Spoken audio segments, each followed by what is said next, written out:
Darian Thomas, listen up. You may learn something today. Another Listen Up Wednesday. Back to the whiteboard by popular demand. Actually, nobody said anything, but either way, I feel like this is a better visual for a lot of people. But today's topic, we're going to talk about the 4-hour work week, time wasted, and what's $100 actually costs you in hours worked. First thing I want to talk about is the 4-hour work week. Definitely recommend it. It's a very good book that I'm currently listening to, published by Tim Ferriss. It breaks down a lot of different things, and one kind of aha that I took from it is just understanding time wasted. I'm kind of early on into the book, so I know there's going to be a lot of other topics, but understanding the time that's wasted, right? And he actually brings up a lot of good points, just as far as let's just say you're going to work on a Friday and you can only be there for 3 or 4 hours because you're going to take you're going to leave early, essentially, for whatever reason, maybe vacation. But so you cram in 8 hours into 4 hours. And we often do that, right? When we learn that, oh my goodness, we wait until the last minute to do something and we do it. We may have 2 weeks to write a paper, but does it actually take us 2 weeks to write a paper? No, it only takes us, let's just call it 8 to 10 hours at a time. So it talks about that aspect of, working hard, for a minimum amount of time, and, keeping that mindset of, okay, if I need to get something done in 4 hours, I will get it done in 4 hours. But if I need to get something done in 8 hours, I'm going to take 8 hours. If I need to get something done in 2 hours, I'm going to take 2 hours. So it's just that mindset and tricking your brain into, does it really need to take me that long? The 8-hour work week, 8-hour work day, do we actually need 8 hours? Does it actually take every single, very good point, every single person in the United States and the world?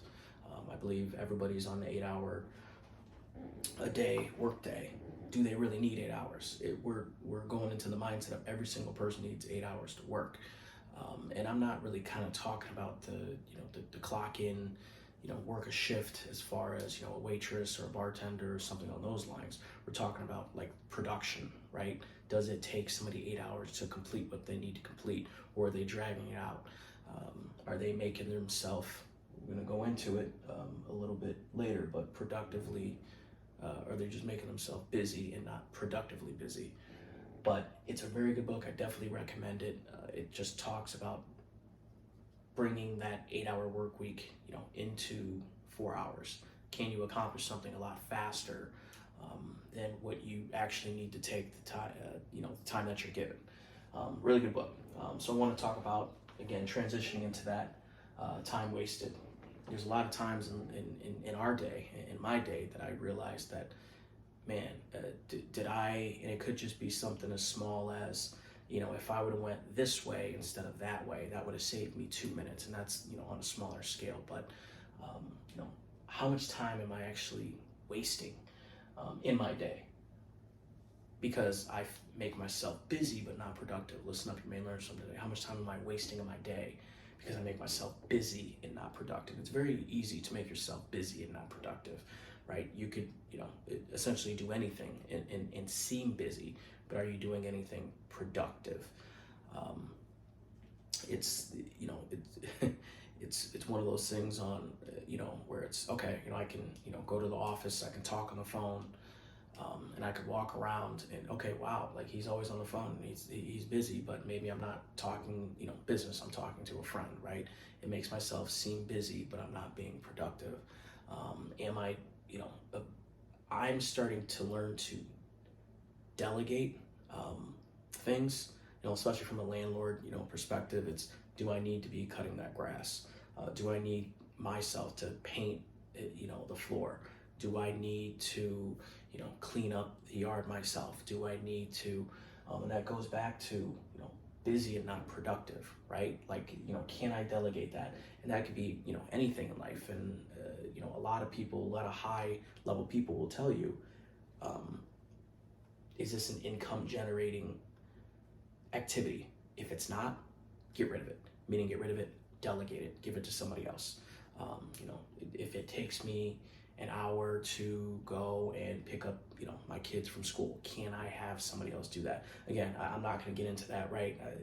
If you want to go that route, as far as, that's something that brings you joy, go ahead and do it. But it could be as simple as, hey, I'm going to hire somebody to honestly clean my house, or I'm going to hire somebody to do my dishes. I'm going to hire somebody to do the day-to-day activities that, again, it's keeping me busy, but it's not productive. Is folding clothes productive for you? Maybe, but probably not. Can you be doing something else that's essentially an income generating, activity? Probably. So be mindful of being time wasted and just being busy and not productive.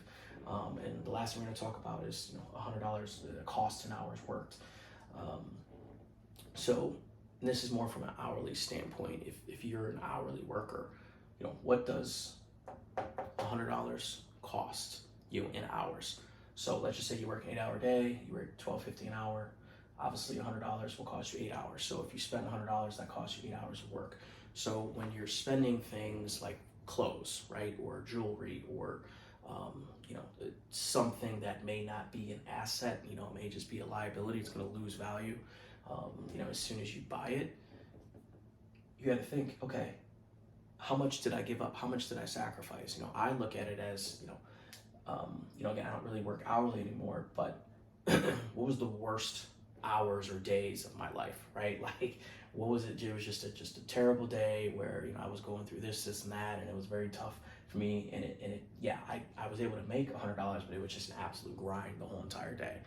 Now, what I'm buying that costs $100, $115, is it worth that worst day of my life to make that $100? That's the mindset I kind of, gave to myself, was, is it really worth that full day, right, to just go and get a pair of, jeans or sunglasses or something along those lines? And train your mind that way, right? I would definitely train your mind into thinking, okay, is it worth it? Is it worth the 8-hour grind that I put in? Is it worth the 10-hour grind, the 15-hour, the 2 weeks that I had to work, 2 days that I had to work, to get this, to save up for this concert or save up for this? Can I put this $100 to work for me as an asset instead of a liability? And there's a lot of different ways you can make this work for you, but I would get into that mindset of thinking that way. So Darian Thomas, listen up, you're gonna learn something today. Back to the whiteboard. I want to thank you guys for watching. Appreciate it. And like I said, I'll see you next time. Peace.